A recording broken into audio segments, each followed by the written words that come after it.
channel. I'm not sure if someone really really is watching right now, but anyway, this record will be available at my channel uh, for next couple months at least, maybe until I go home, if I if I do that.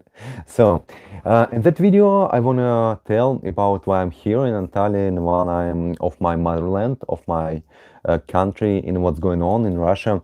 And I think it's kind of important thing to talk about because I can see that some Western people, some like other world, which is who are not familiar with Russian culture, they might get some things wrong, and I think it's quite important to say that and to say what's going on actually and why I'm here. As I told you, I'm here in Antalya, Turkey, and I came here actually in January to spend couple months here, then move to Georgia, then go to Ukraine actually, and then had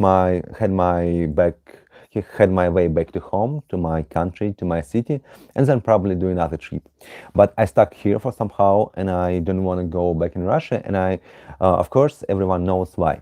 Well, I spent here about 2 months, and I already had tickets for the flight to Georgia, which was planned on 7th of March, and I bought these tickets like the month before, and then 24th of February, this special operation starts, which is some people consider this as a war, which is, prohibited to pronounce in Russia because we have some kind of war censorship in our, in our country right now.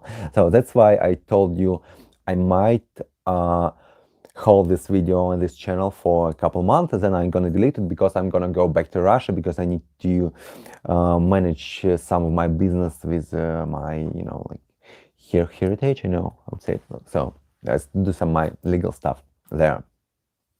Okay. Well, what happened? Like 24th of February, the president of Russian Federation told that he well he moved his troops to the Ukraine, and it was so fucking shocking to me. I was so shocked that for first week I thought it's like, oh no, it's just a dream. It cannot be real. It's just a dream. I'm just dreaming. I'm gonna wake up. And I was so shocked, and I didn't know what to do. And you know what? They're like, everything gets fucked up. And I knew that it's gonna be worse and worse, and people dying, and economy is collapsing, and I didn't know what to do. And after 1 week, I've decided that I don't want to do some business in Russia anymore. I didn't want to do something for something like in Russian because the economic here is so unstable, and I decided to do some worldwide thing. I wanted to do it previously. I wanted to do it like a couple years ago. I was thinking it over. I was musing about it, but still, I couldn't make my mind and finally do this because I had pretty much good English skills, and I used to teach kids English, and I used to work as an English teacher, and then, well, I just was thinking, should I do some training online in English or maybe not? But the 24th of February was the final line. After that line, I've decided not to go back in Russia at first, and not to go back to Russian audience because, well, I mean, partly I am still present in there in Russian, like in Russian, well, what do you call it? Language space. Let it call it somehow. Well, but now I'm moving to some English-speaking space and English-speaking internet, and I'm gonna do my YouTube channel in English. Well, as I told you. Well, Basically, that's it. And I want to tell you what's going on in Russia. And I was so shocked that nobody is protesting. But I can't exactly understand why people are afraid to protest. And for the first couple weeks, for the first, I felt so much shame and guilt about what's going on, and the people around the world, they try to blame Russian people, just common Russian people like me, like everybody else, not like Putin itself, but some common people. And I felt so much guilt, I felt so much shame at that moment, and I just couldn't explain to my foreign friends. Some of them are from Ukraine as well. Some of them from other countries. Some from them from Europe. Some of them from US. And they are telling me, "Okay, guys, you just have to go protest." That's it. And I want to tell you something, that protesting is now quite hard in Russia. And if you go protest, you could be detained. Like police can detain you for the term up to 15 days, and police can make a fine for you for up to like, let's say, up to $400, if we are translating into dollars, and it's a lot for Russian people. And you can lose your job if you're working for the government job, like if you're working for some if you're working for the hospital or for the university, for the school, you can lose everything if you go protest. And a lot of people, they're just afraid. And some people, they do protest. Some people, they were protesting about it. And of course, if I was in Russia, I would go. I will. If I'm in Russia, I will go protest. But I wasn't in Russia. Unfortunately, I went for the protest here, not for the meeting actually, in Antalya, and I saw a lot of Ukrainian people and a lot of Russian people as well. They came to support our like I want to say brothers, because they don't like it. Some Ukrainian people don't like when Russian people saying brothers, but I don't mean anything bad about it. I just feel like that because I'm so fascinating. I'm so excited about Ukrainian people and about their culture, and I want to go there. I have a lot of friends from there, but I just couldn't do that. Well, and I went protest in Antalya for to support like Ukrainian people to protest against what's going on because it's prohibited to call it, and in Russia now, and I'm still a little bit afraid, to be honest. And I was like in the meeting, and I do it for the peace. Well, and I did it, but somehow people around the world started to blame Russian people. And you know what? What is the irony in this? In that they blame people who is really protesting, and all of these sanctions, like shut down the SWIFT,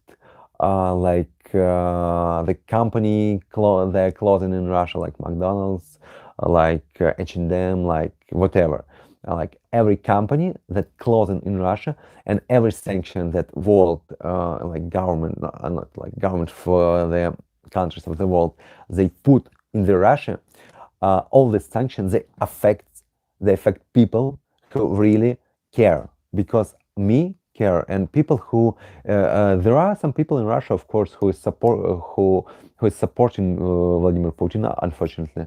And there are some people in Russia, but they are living like in some kind of information bubble, and they live there because they are so poor. Our government made them so poor, couldn't go they couldn't escape that, and they are living in the villages. They're living in some poor areas, some small cities, some small towns, and they're living there, and they usually quite old, and they don't have such information like YouTube channels, some world media, some Instagram. They don't have this. They're just watching like federal TV channels, and they are making their decision based on these channels. And they're like They're watching these channels, and that's it. And they're supporting Putin. And the most important thing is that they don't care if there is a McDonald's or not. They don't care if there is H&M or not. They don't care about Swift because they're using like Mir Pay, it's a credit card. It's like a payment system, Russian payment system, Mir. But people who cares, people who really do cares about what's going on, they're using all this stuff. They're using like Swift, they're using MasterCard, they're using Visa, they're traveling. Now they cannot travel because of this sanction for the aircrafts, airplanes.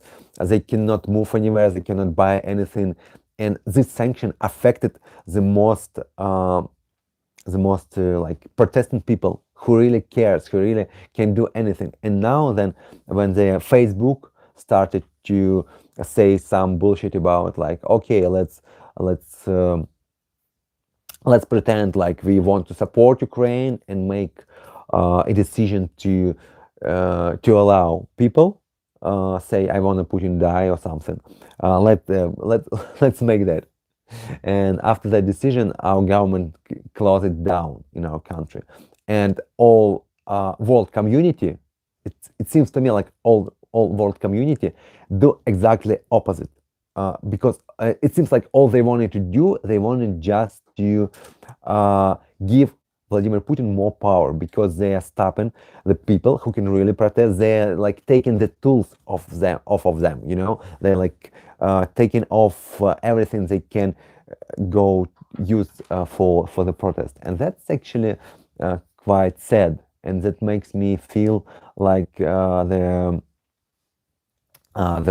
world society doesn't care, because people see just only one side about Ukraine. And of course it's terrible what's going on there. Of course it's terrible, and it's like very bad.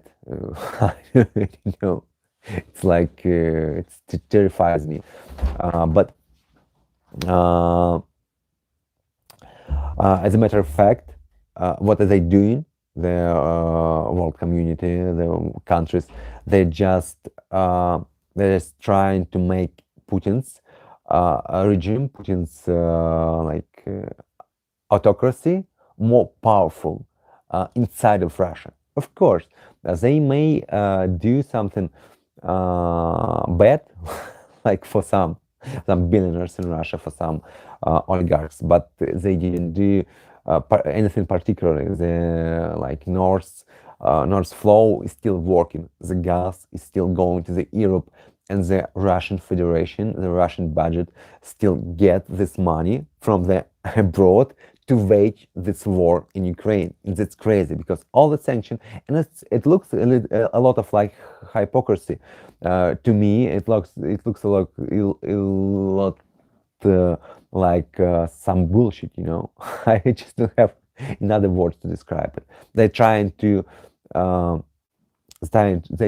keep Putin from leading a war in Ukraine, but they just doing exactly the opposite.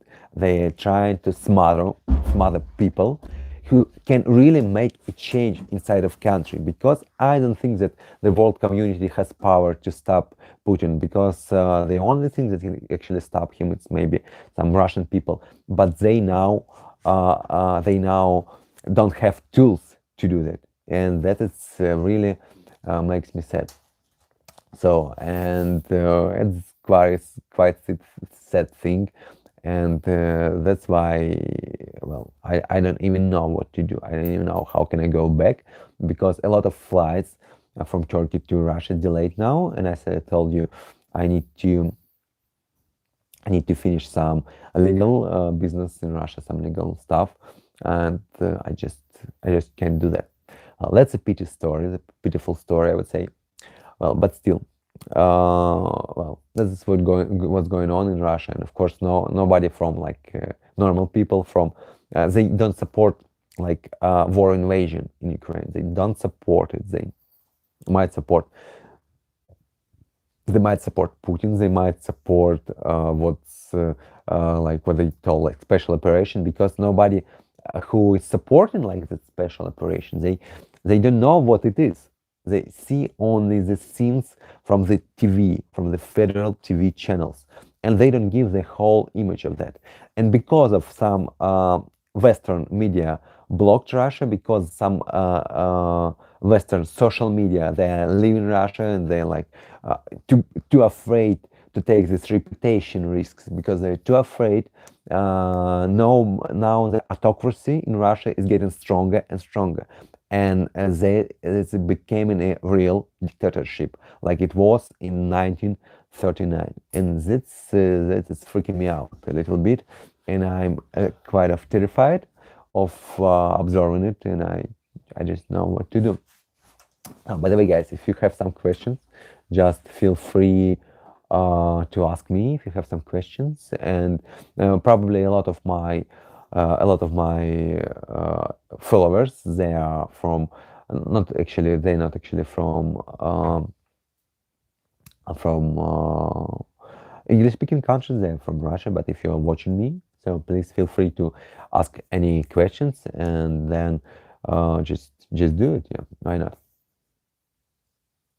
Okay, I think we can continue tomorrow, tomorrow evening or like whatever. I'll try to post some video in English and I'll try to post some video in Russian because I have some. I filmed a lot, and I wanna post them, and I hope everything is gonna go well.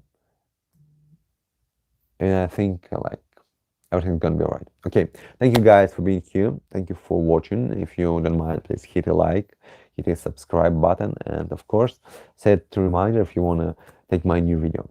Okay, it was nice to hear you. Nice to see you there. Here, see you. Bye bye.